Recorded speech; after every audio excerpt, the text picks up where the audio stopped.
I mean, by tribes. You came from different tribes. And presumably, tribes lived together. You know, you had Reuben and Simon and Levi and so forth. And when they go out into the wilderness, that's how they travel as well. And when we get to the book of Numbers, you see that they're all together, and then they count, and they each of the tribes have their own leader, their own representative, who represents their tribe.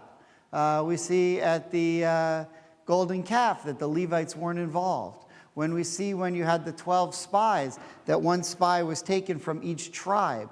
So you could imagine then that people knew which tribe they were from, and that mattered to them. Okay, we also see in the beginning of the book of Numbers, that each tribe had its own flag. Right? You know, you had like the Reuben Razorbacks, and you know, the Simon Gators, and whatever. That, you know, they all had their own. So even within his Israelite society in Egypt, they were still divided into the tribes that they came from as they grew in Egypt. In other words, the 12 sons came down to Egypt. They all died, but they left their tribe. They stayed very tribal. So they were the Israelites. They were all slaves, but they were separated amongst their tribes. Okay, clear so far? Okay. Which also meant some of them were bigger than others. We know that from the book of Numbers. It tells us how many there are. Some of them had more prestige because of who their mom was. So if you come from Leah or Rachel, that's better than if you come from Bilhah. They all came from Jacob. But better to come from Leah and Rachel than Bilhah and Zilpah. And better to come from Rachel than Leah, because Jacob loved Rachel more. And better to come from a tribe that didn't commit terrible sins in the past than ones who didn't, right? So, okay, so you could already say something about each and every Jew when they left Egypt just based on what tribe they were from. Right? Okay, now, when they go through the Red Sea, one of the things we could ask is, well, what was the order? So if you remember when they get through the Red Sea and Amalek, the evil nation, comes and attacks them, Amalek attacks from the rear. Now, who's in the rear? Dan. So Dan is one of the weakest and smallest tribes, and they're the ones who take the brunt of it. Okay? So I might not be able to tell you where all the other tribes were, but I know at least one tribe was in the back, which means to say that they probably traveled tribe by tribe. Okay? So the Midrash is going to pick up on that. So let's just take a look now at a few verses in the Torah. You know how many verses in the Torah talk about how long they're in between the water? You mean from one side to the other? Yeah, like 2.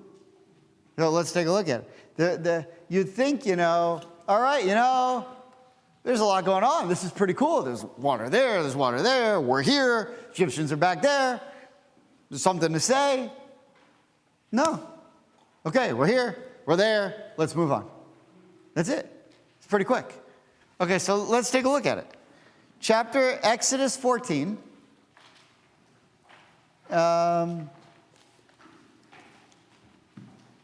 Verse 22. That's the exact verse where the Jews enter into the sea. Exodus 14, verse 22.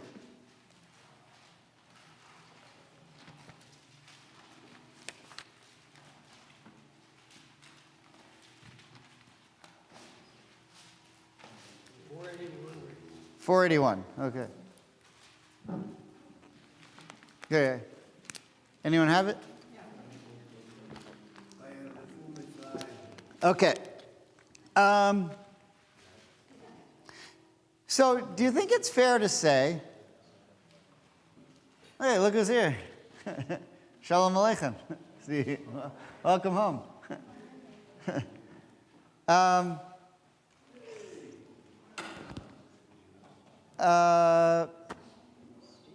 you could say that this is the turning point where the Jews are finally free. Right? The reason why I say that is because they go into the sea and the Egyptians are pursuing them. They cross the other side and the Egyptians are drowned and defeated. And so maybe that's the moment of freedom when you see that your foes are vanquished. Steve, you leave for however many years and you come back, we're still doing the same thing. You didn't miss anything. It's the same book. All right. You missed that joke, but you didn't miss anything else. Okay, so here we go, verse 22. Oh, I didn't even realize. Norman, okay? Okay, all right. I didn't even notice it. And the Israelites went into the sea on dry ground, the waters forming a wall for them on their right and on their left. The Egyptians came in pursuit after them into the sea, all of Pharaoh's horses, chariots, and riders. At the morning watch, Adonai looked down upon the Egyptian army from a pillar of fire and a cloud, and threw the Egyptian army into panic. God blocked the wheels of the chariots so they moved forward with difficulty. And the Egyptians said, "Let us flee from the Israelites, for Adonai is fighting for them against Egypt." Okay, now, where are the Jews right now?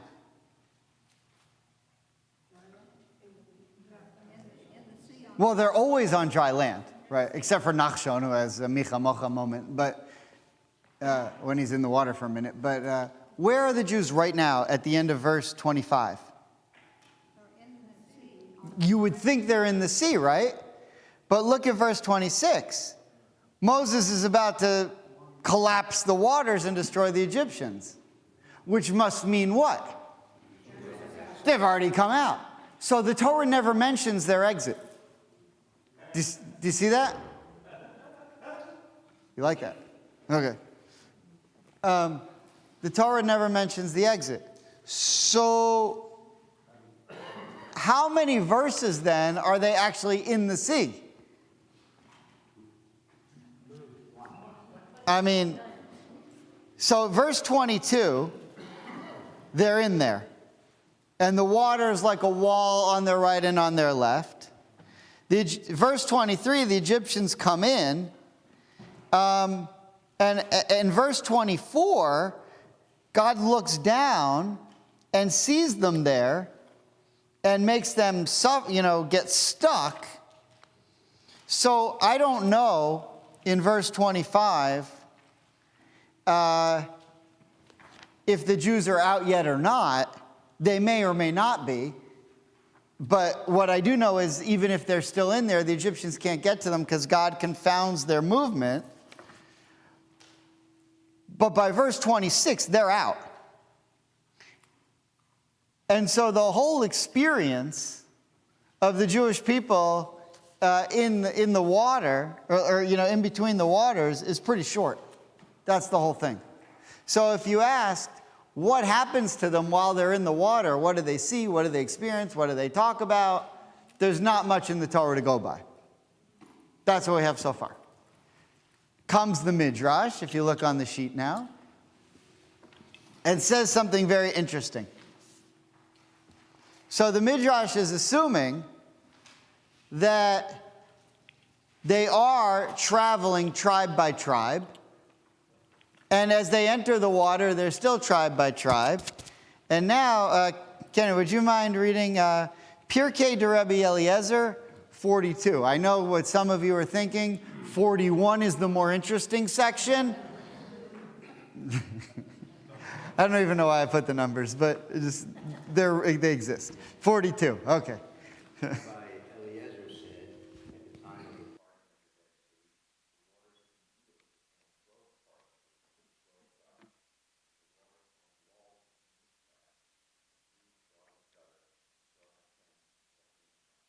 Okay, so what does this change? Each tribe had its own path. Wait, I don't know why I'm getting so much feedback. When I turn my thing off, it goes away. But then there's like two people who can't hear me. One in New Jersey and one in maybe if I just use this. How about that? All right, there we go. I don't know. Well, it's like a different issue every week. So each tribe, according to this midrash, if you're Reuben and you're walking here, there's water to the left of me and water to the right of me, but through the water, I can see Simon and their guys. And just over them is Levi. Oh, hey, there's Naphtali.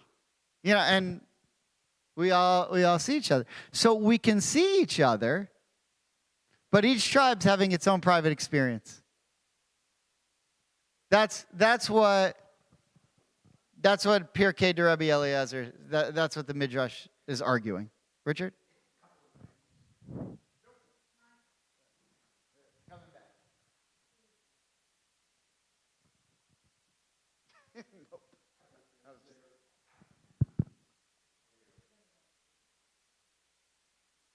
My way. Couple of things. Water is Torah.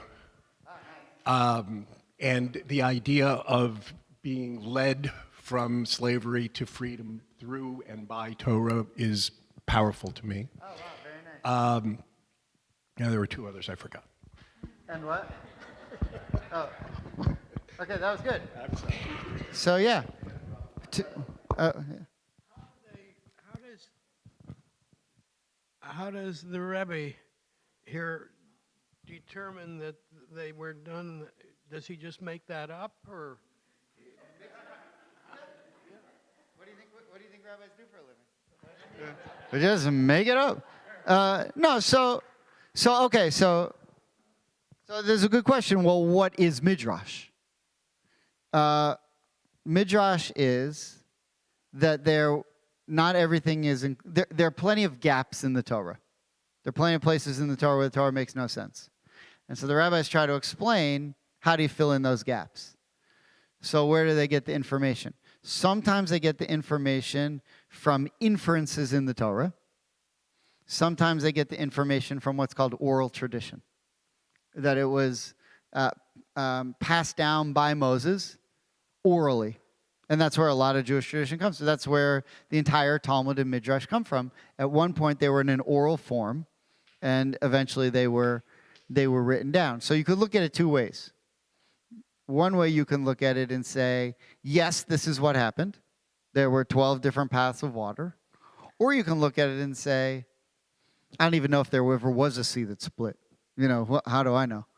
But if there was, and here's the story, and there's something to learn from the story, I'm going to add this dimension of it to help you learn the lesson that you're supposed to learn from the story. Okay. Now, I'm one of these radical reform rabbis who believes in the Torah. So you're not going to find too many. But I believe that the sea did split, and the Jews went through it, and the Midrash has something to add about what actually happened there. And I think that it's more important of a story than to just say there's only 2 verses in the Torah that tell us what happened there. There must be something else to learn from it. Otherwise, why would it have happened in the first place? But that's a whole different class on what is midrash. So we'll get there. Okay.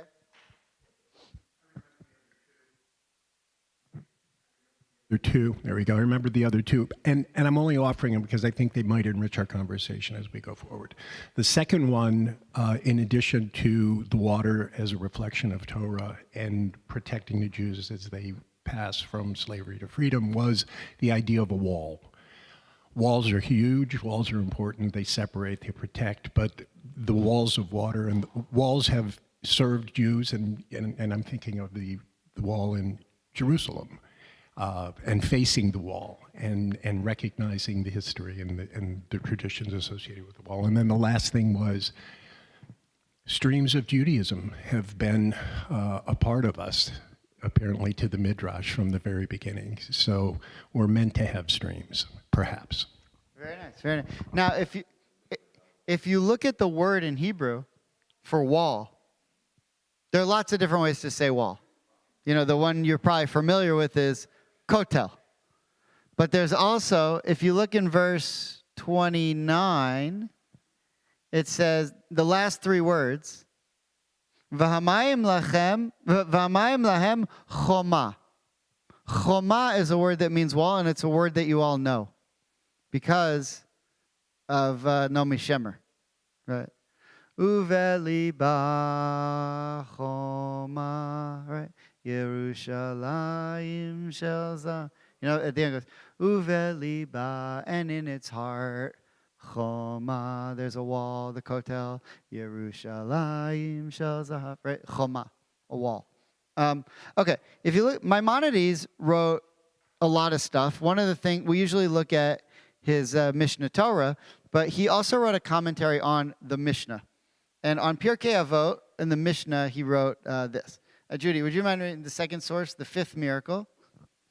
The fifth miracle is that the Red Sea split into 12 paths, like the number of tribes, like a curved bow, as per this drawing. That is it's stating in Psalms to tear the Red Sea into pieces. The sixth is that the water congealed and became as hard as boulders. And about this it is stated in Psalms, you broke the head of the sea monsters upon the waters, meaning to say that the waters hardened to the point that they went back in such a way that heads would break on them. Right. So this idea, you know, it's not just like this idea that some rabbi made up, because if some rabbi just made it up, no one would believe it. It's also in the Mishnah. And the Mishnah had been passed down for a long, long time. And it's also referred to in the book of Psalms, which King David wrote, and King David was a prophet. So you see he's quoting King. So this was a real idea that existed in Judaism and got written down in a variety of places. And when, in the Pirkei de Rabbi Eliezer, when Rabbi Eliezer was writing his Midrashim, he said, you know, this common tradition that we all know, about walking through the wall. Because if he would have said it and it just made it up, all the other rabbis would have said, we don't have that tradition. What are you talking about? But they'll say, yeah, of course, we have that tradition. Everyone knows that tradition. If you don't believe me, look in the book of Psalms. King David mentions it. Okay, so just a little more proof. We mention it in the Haggadah. So now the Haggadah was written by the same rabbis who wrote the Mishnah. So of course, they're the same ideas. But let's take a look at what it says in the Haggadah. Who's next? Joe, do you have a... Okay, Joe. Is this Pesach Haggadah? Please, yeah. And the Lord took us out of Egypt, not through an angel and not through a seraph and not through a messenger, but directly by the Holy One, blessed be He, Himself, as it is stated in Exodus 12:12. And I will pass through the land of Egypt on that night, and I will smite every firstborn in the land of Egypt, from men to animals, and with all the gods of Egypt. I will make judgments. I am the Lord. And I will pass through the land of Egypt, and I, and not an angel, and I will smite every firstborn, and not a seraph. And with all the gods of Egypt I will make judgments. I, and not a messenger. I am the Lord. I am He, and He is no other. Thus says the Lord. Right. Very good. Okay. Sort of Pulp Fiction-esque.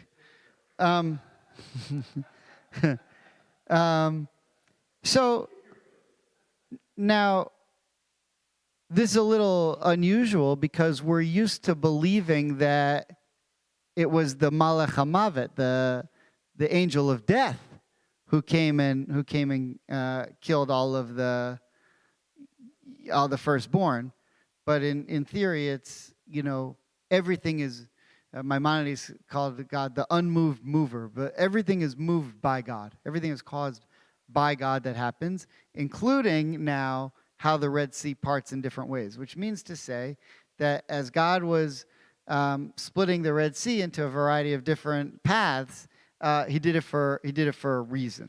So just a couple of quick verses from the Torah. Actually, I don't even remember why I brought all these Torah verses. Yeah. Sure.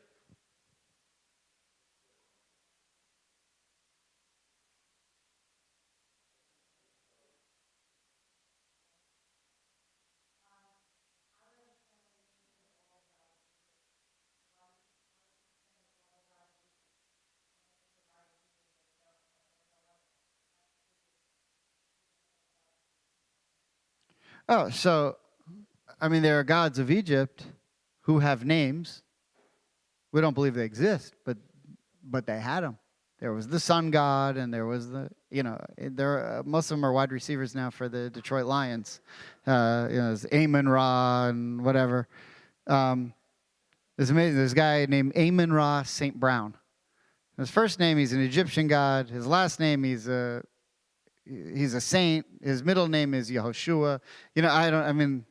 No, he's got the guy is definitely a Unitarian.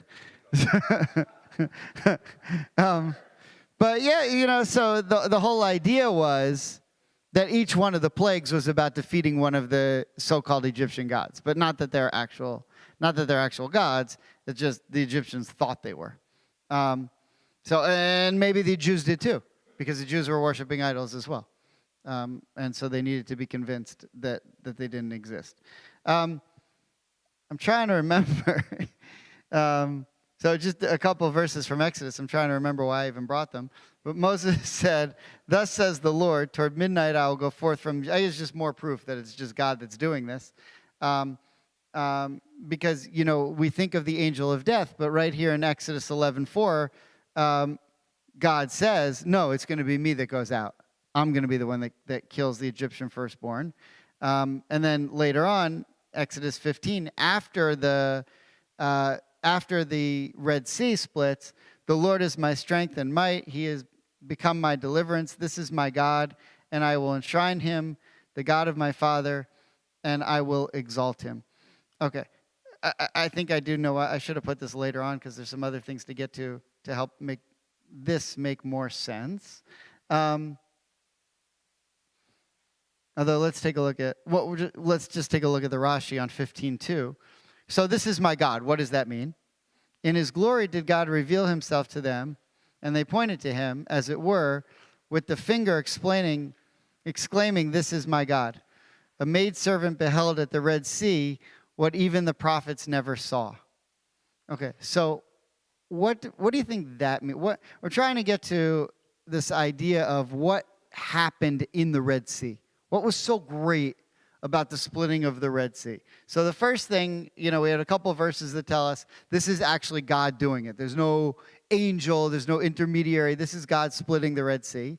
And then Rashi comes, bringing a midrash, and says a maidservant who was not back then considered the greatest Torah scholar in the world had a better connection to God. Even the person with the least knowledge of God had a better connection to God during that time when they were in between the splitting of the Red Sea than even Eliyahu or Jeremiah or Ezekiel or a prophet who would be born later who didn't experience what they were experiencing now. So what does that mean? Somehow, yeah.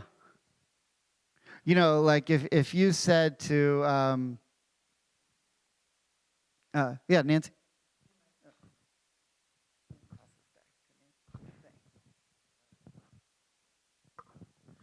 So the maidservant was there. She was in the moment. She had the actual experience.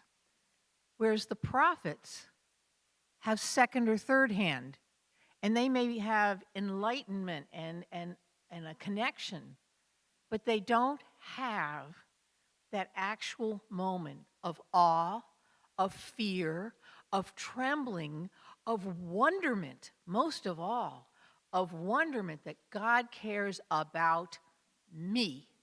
I am connected directly to God.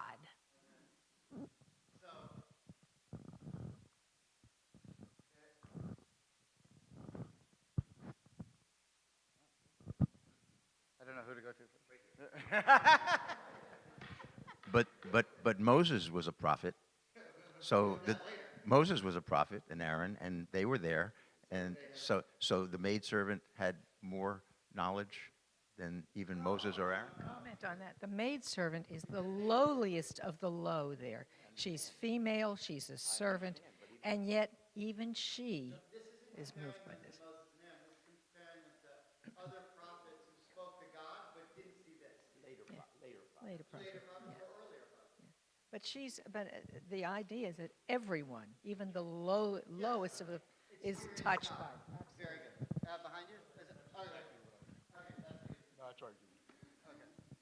So it was better. It was more powerful. It was more powerful to be at the Red Sea if you weren't a prophet when it was splitting than it was to be a prophet later on. It was more powerful to have been at the Red Sea and experienced God than it was for Isaiah hundreds of years later, who actually spoke to God. That's how powerful the Red Sea was. Okay, now, maybe that's not true. But what the Midrash is just trying to say is, it was pretty darn powerful to be at the Red Sea when it was splitting. It was pretty cool. Okay. Ed? It's fleeting. Interesting. Let's compare it to something else. Now I think I remember why I brought some of this. If you look at the next verse, Exodus 12 on the sheet, Exodus 12:3. Does everyone see that? It says this, "And the blood on the houses where you are staying shall be a sign for you. When I see the blood, I will pass over you, so that no plague will destroy you when I strike the land of Egypt." So the greatest plague was the last one. It was the most powerful one. It was the one that convinced the Egyptians this is futile. Okay. Where were the Jews when it happened? At home. They never saw it. They missed it. And if they did see it, they died. Because they were only protected if they were at home. The blood protected them. So you could say you don't need to split the Red Sea. You all saw the last plague. But nobody saw the last plague. So they needed something else that would be the ultimate powerful moment, which is the splitting of the Red Sea. So that's kind of the difference. So if you look at the Midrash on that, Tanchuma, similarly in the verse, "And the blood shall be for you a token," right, the verse we just read. I think that's one says 12:3 and one says 12:13. One of them's right, one of them isn't. Did the blood help the angel of destruction of the Israelites? Rather, at the time the Israelites smeared blood upon their doorposts, the Holy One, blessed be He, revealed Himself and had pity upon them. As it is said, "And when I see the blood, I will pass over you. The angel of death will not be permitted to come to your homes to smite you." So every Jew that had blood smeared on their door, when they woke up the next morning and they saw that the firstborn of all the Egyptians were dead, but that they weren't, they experienced a miracle. So they said, wow, that blood stuff actually worked. I thought it was weird too, but it worked. Isn't this great? So they experienced a miracle. So what's the problem? Why do they need to experience the Red Sea miracle if they did experience the miracle of the 10th plague? Okay, they didn't see it firsthand. What's the difference between the two?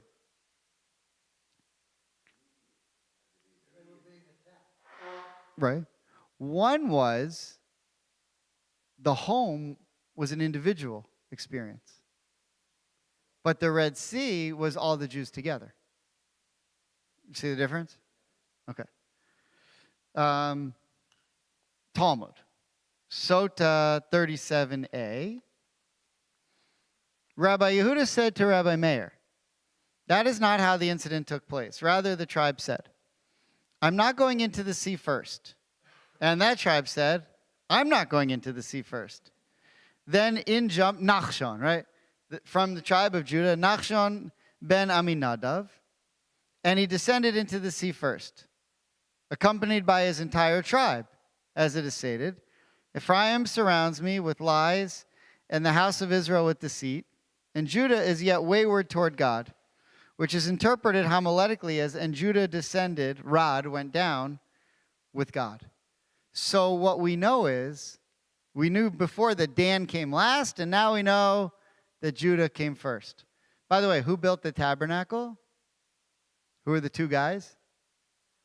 Bezalel from the tribe of Judah and Oholiab from the tribe of Dan, first and last. Pretty cool, right? Okay. Okay. So, again, what we're trying to point out here is that the experience of the Red Sea, one, was different from the 10th plague in that everyone experienced it together. However, even though they experienced it together, each tribe had its own experience, although you could see through the water that the other tribes were experiencing it as well. Okay. Yeah.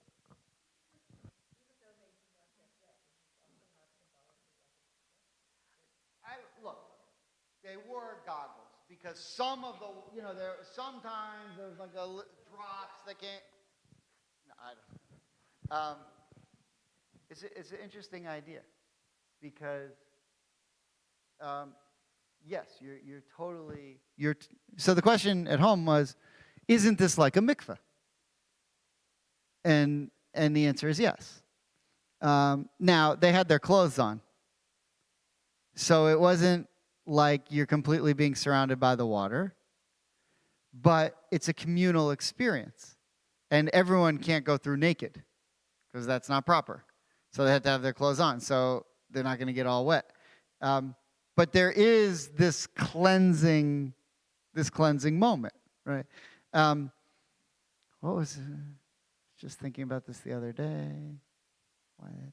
Oh, the real reason, according to Kabbalah, but also it doesn't really make sense in the Torah either without this explanation, is why did the matzah, why didn't they have time for the bread to rise? Why did they have to leave so soon? Because the Egyptians were telling them, please leave. We've had it with you. We can't take it anymore. We want you to leave. If you want us to leave, what's the rush? What are we rushing for? They can't wait to get rid of us. Another few hours makes such a big difference.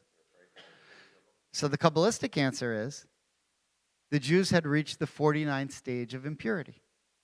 And if you get to the 50th stage of impurity, you cease to exist as Jews. You're totally cut off from the Torah. So they had to leave right then and there. That was the moment that they had to leave. And so going through the water was the beginning of the purification process. And, there are 50 stages of Tumah, there are 50 stages of impurity, and they were at the 49th. Well, how long was it take them to get to Mount Sinai? 7 weeks, Shavua, right? 7 times 7, if you can do that kind of math in your head, 49. So every day that they would journey in the wilderness after they left was one day of decreasing in Tumah. And then on the 49th day, they had gotten rid of all of the impurity. Then the 50th day, the next day, is when they got the Torah. Because you can't get the Torah until you're totally pure. But they were so involved with the idol worship in Egypt that they needed to be purified. So that's more of a Kabbalistic approach. You can take it or leave it. But that's, otherwise you have to ask the question, what was the rush with the bread? I mean, the Egyptians were trying to get rid of them anyway. So, okay. More Maimonides on the bottom of the page. Let's see. Is it, Shelley, do you have a... Yesodei Torah means the foundations of the Torah. Maimonides chapter 7, section 3. When a prophet is informed of a message in a vision, it is granted to him in metaphoric imagery. Immediately, the interpretation of the imagery is imprinted upon his heart, and he knows its meaning. For example, the ladder with the angels ascending and descending, envisioned by the patriarch Jacob, was an allegory for the empires and their subjugation of his descendants. Similarly, the creatures Ezekiel saw, the boiling pot and the rod from an almond tree, envisioned by Jeremiah, the scroll Ezekiel saw, and the measure seen by Zechariah, were all metaphoric images. This is also true with regard to the other prophets. Some would relate the allegory and its explanation as these did. Others would relate only the explanation. At times, they would relate only the imagery without explaining it, as can be seen in some of the prophecies of Ezekiel and Zechariah. All of the prophecies come in the form of metaphoric imagery and allegories. Okay, so what's the difference then between what happens to a normal prophet in the times after, the ones who are mentioned here are Ezekiel, Jeremiah, Isaiah, whatever,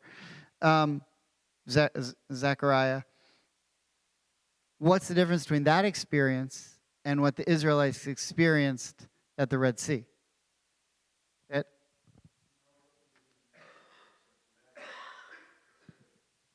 Beautiful. He said there's no intermediary. It's a direct experience. One other point. There's one other idea, though. What else? One other thing. What's a prophet? An individual. What happened at the Red Sea? The collective.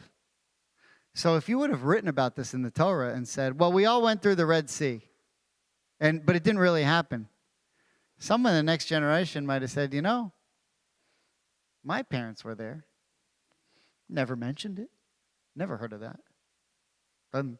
You think, that might have been something to have mentioned, I mean, people pass down stories that my father was at game 6, or someday I'm going to tell my grandkids I saw, Hank Aaron hit a home run or something.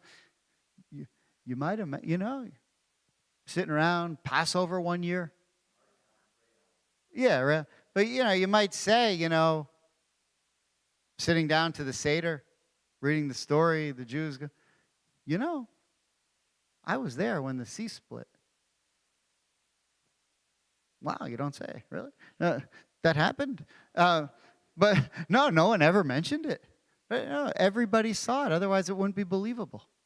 And everyone had that deep religious experience. Here's the difference. It's like if you come to my office and I tell you something, and you walk away like, oh my God, unbelievable. Or, a Rosh Hashanah sermon where everyone's like, oh my, wow,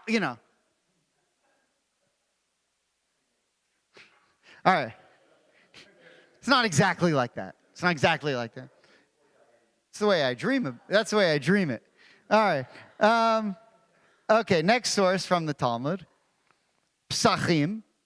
Guess what the topic of the volume of Psachim in the Torah, in the Talmud is? Pesach. Oh, very good.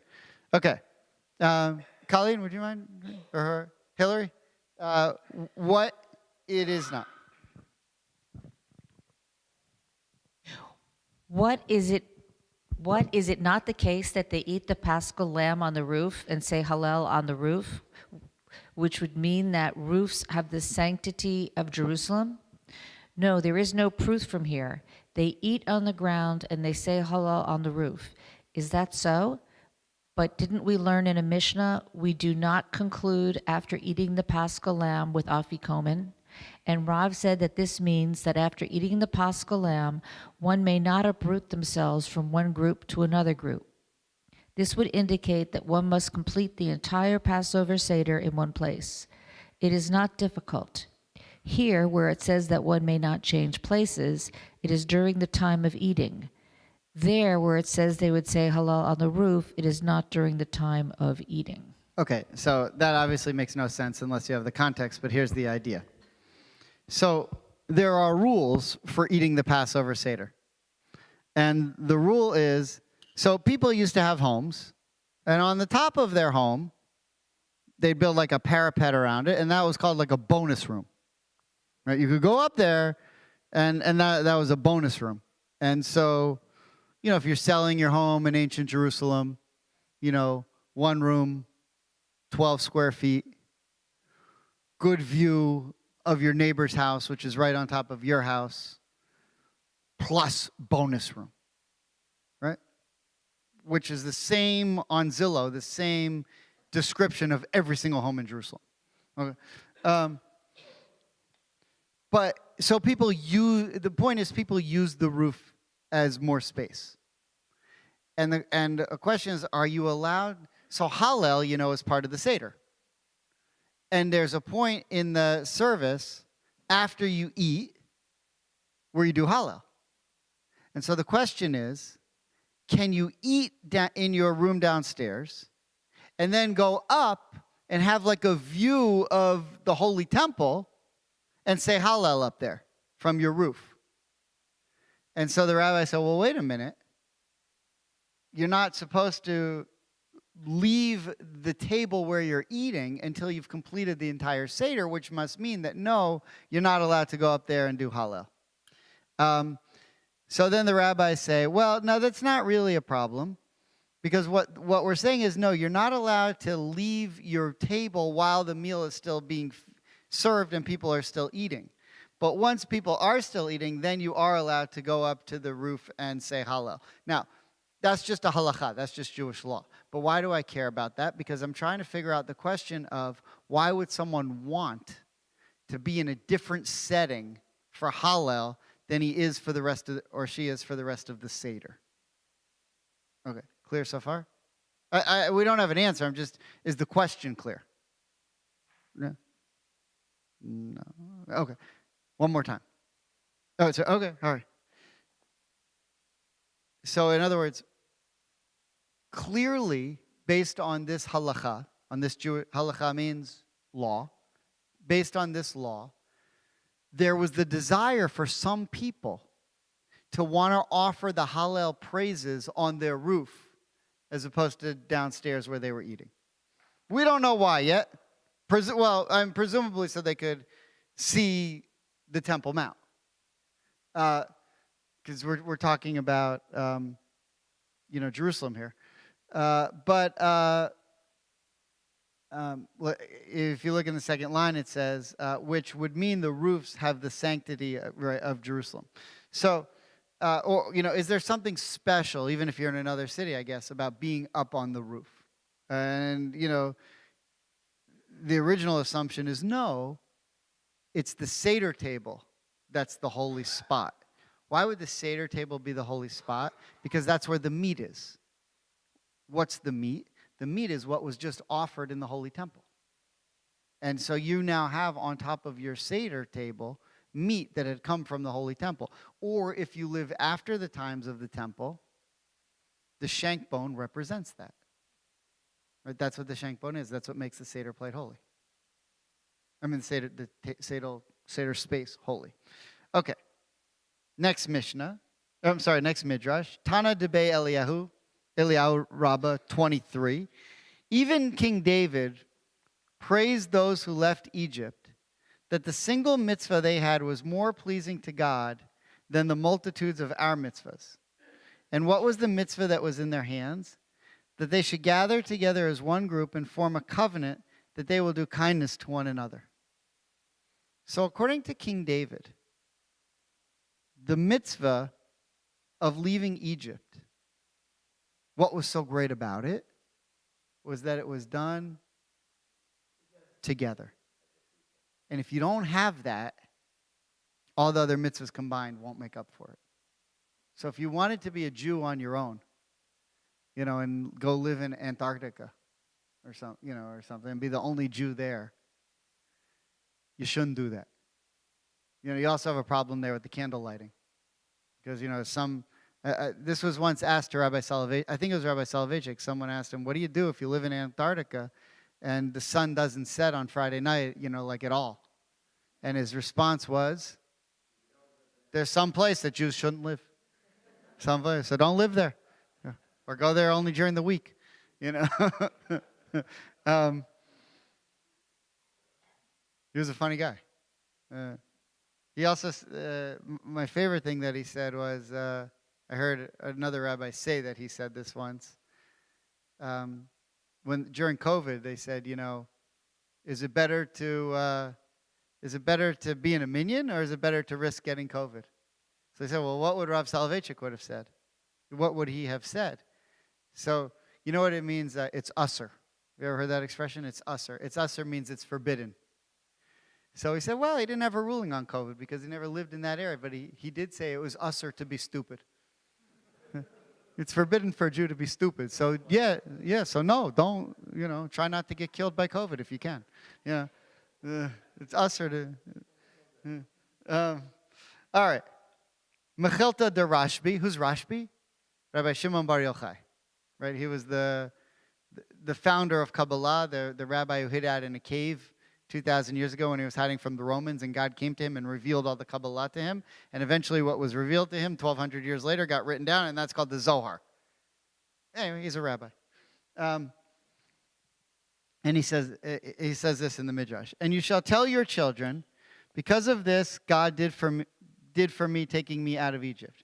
Right? So remember, we say during the Seder, everyone has to say, V'chol adam chayav lirot et atzmo ki'elu hu yatsa miMitzrayim. Right? Where each one of us is required to see yourself personally as if you went out from Egypt, which is a much more personal experience than a collective experience. So he says this, and you shall tell your children, because of this God did for me, taking me out of Egypt. I might have thought that the merits of all of the Jews needed to be combined, and without that they would not have been worthy of redemption. Therefore the Torah says, because of this, which shows that every individual Jew was worthy of having miracles performed on their behalf.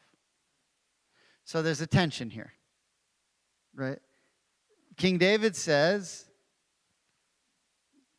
you could do all the mitzvahs in the world by yourself. It wouldn't matter compared to a group, a community doing it together. That's always going to be way, way better. On the other hand, if it wasn't for you, any individual Jew, we wouldn't have been saved from Egypt. Okay, so the tension here is, what's the experience of Passover? Is it the experience of I as an individual was redeemed? Because the Haggadah tells me I have to feel that way. Or is it that we all went out together and it's a community experience? Because the Haggadah tells me that it is. So now I come back to how and why the Red Sea was divided. So from the Torah, we only have one, maybe you could argue two verses, but probably really only one verse where we're in there. And so we don't have much to go by. But what we see, according to the Midrash, is, and this we could probably support from other evidence, is that we went tribe by tribe. And whether we went in 12 different lines, like passport control, you come out and you pick the shortest one, and it takes the longest. Whichever one you pick takes the longest, right? So we all go through, and we each have an experience just of our tribe, but we can see all of Israel doing it. Two things are happening. One is that each and every Jew is recognizing that they have a personal relationship with God. And if that relationship was taken away from Israel, then all of Israel in and of itself would not be complete. Because we each have something individual to contribute to the Jewish people. And if you would take that away, then something would really be missing. On the other hand, if I was the only one here going through the Red Sea, then I'd be doing nothing. I mean, it'd still be pretty cool, but it wouldn't really matter. So when you go to Israel, I'll end this way. When you go to Israel, and especially if you're in Jerusalem, in Tel Aviv you don't see this as much, but you're in Jerusalem, you're touring, the tour guide's explaining about the Seleucid Empire or the Mamelukim or some other period that you can't remember, and all you can think about is, when's lunch? It's 400 degrees in the shade. When do we go to Tel Aviv? Right. I've been on a lot of these trips. And you see people walking around. And you see a Jew go by with a big black hat. You see another go by with just a black yarmulke. And then you see a Jew with a big white one. And then you see one with lots of colors that covers the whole head. And then you see one like this, which is called a knit, a kippah sruga, a knit yarmulke. You see all these different yarmulkes. And then you see like a kid with a Dolphins T-shirt and a yarmulke with like Bart Simpson. And you say, that's a Reform Jew. So like that's Hasidic, that's Ashkenaz, that's Sephardic, that's Reform. Right. So they all have these different yarmulkes. And you could write a book on what their yarmulke represents. Like here goes this guy. I can already tell you based on this yarmulke, he either lives here, here, or here. He davens there, there, or there. He went to this yeshiva, that yeshiva, or this yeshiva. He believes this. He doesn't believe that. And this is who he voted for. Just based on the yarmulke. But I will tell you something unbelievable. There are two kinds of people that wear this knit yarmulke. In Israel, this knit yarmulke means religious Zionist. Religious Zionist is like Naftali Bennett, West Bank settlers, who in some ways are modern Orthodox. They usually don't have beards. They don't wear all black. They dress just like me. But ideologically, they're very hardcore, and they live in the West Bank. And this is the yarmulke that they wear. The other kinds of people who generally wear this kind of yarmulke are Reform rabbis. It's just we like them. And we don't want to wear the black ones because we don't want to look like we're Chabad rabbis. It's just not our style. And we're not mourning we are mourning the destruction of the temple, but we don't need to do it every second of every day. So we wear these. So before the war started, I was in Israel last year, and it was during the judicial reform thing. And I went to one of the rallies. And I'm walking, I might have told you the story, but I'm walking at the rally with a bunch of other Reform rabbis. We're all at the conference. And we're wearing our knit yarmulkes like we always do. And so we were at the rally against the judicial reform, like sort of the anti-Bibi rally that was going on in Tel Aviv. And we're like 10 rabbis. We're all wearing yarmulkes like this. And I was sort of leading the way. I was just walking. And people were thanking me for being there in Hebrew. They were like, so nice that you're here, so nice here. And I said, hey, it's no problem. Oh, thank you for being here. I said, you're welcome. You're welcome. And then I realized they think that I'm a religious Zionist and I'm from the other side who's crossed the lines to march with them. That's what they thought. And then one of my friends opened his mouth in English and they said, oh, you're American. And they sort of like, you don't even know what the hell's going on here. You're just here. You thought this was like, a Maccabi Tel Aviv football rally. You guys don't even know what's going on.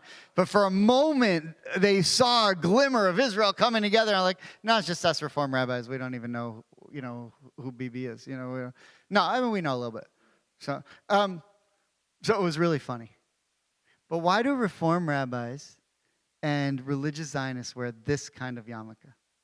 And to me, this is exactly what was going on at the Red Sea. And in a lot of ways, this is the idea of Judaism. So there was a rabbi who, you guys in general, Reform Jews probably wouldn't agree with him on anything politically, but he was one of the founders of the movement. I forget his name, but he was one of the founders of the movement of the religious Zionists and ran one of the big yeshivas in Hadera, which actually came out from the line of Rav Kook. But this is where people like Smotrich and Ben Gvir and Naftali Bennett, this is where they went to yeshiva. Very ideological, very radical. But he said, we're not going to wear the black kippot anymore. We're going to wear the knit ones. And he said to his students, go out and get whatever color you want. He said, why? He said, because we need to keep wearing yarmulkes because that's what Jews do, and it's important to be part of the Jewish people. But each one of us is individual and has our own relationship with God. And so get whichever color suits you best. Get whatever design you like the best. And that's, to this day, why religious Zionists wear knit yarmulkes, because they come in 4 million different colors and 4 million different designs and all kinds of stuff. And what they want to show is, yes, we're all part of the Jewish people, but each one of us has our own relationship with God. And so that also fits the Reformed Jew, because we also believe that. So, you know, the West Bank settlers and Reformed Jews are generally not marching in the same direction. But on this one, what we should be able to say, though, is we have way more in common with the most radical Orthodox Jews in the world, the Mea Shearims, the West Bank settlers. We have more in common with them than anyone else. We have a lot of differences in the way we interpret it. But we all have the same Shema. We all have Rosh Hashanah and Yom Kippur. We're all eating matzah this week. You know, they wouldn't eat in your home. You know, they wouldn't eat in my home either. You know? I'll tell you one more funny story. How much time? So, you know, my grandfather was a conservative rabbi, and his father was an Orthodox rabbi. And so at my parents' wedding, my grandfather and my great-grandfather made sure that it was kosher. You know, my grandfather was conservadox, and it was kosher. But my great-grandfather had family from Mea Shearim, you know, hardcore ultra-Orthodox. And they came for the wedding. And they said, you know, we need to meet with the mashgiach. We need to meet with the guy who's making sure that everything's kosher. And my grandfather was like, the mashgiach himself is ultra-Orthodox. It's kosher. Oh, we need to check. So they go in, they check, they meet with the mashgiach, who's an Orthodox rabbi himself. They look, they come out of the kitchen, they say to my parents, it's fine, everything's kosher. But we're not going to eat here. Yeah. Okay. So, but the point of the story, I think, is this. Forget about Orthodox Jews. Forget about Reformed Jews. There are two, you know, there's a tension here in the Haggadah. Every Jew needs to see himself or herself as if you personally went out of Egypt. There's a personal story for you. That's what it says in the Haggadah. On the other hand, it says the most powerful moment, even beyond what prophets could have ever experienced, was when the Jewish people went through the Red Sea. And the reason why that was way more powerful than the 10th plague was because they experienced that together. In the 10th plague, they were all by themselves, and they didn't really see it.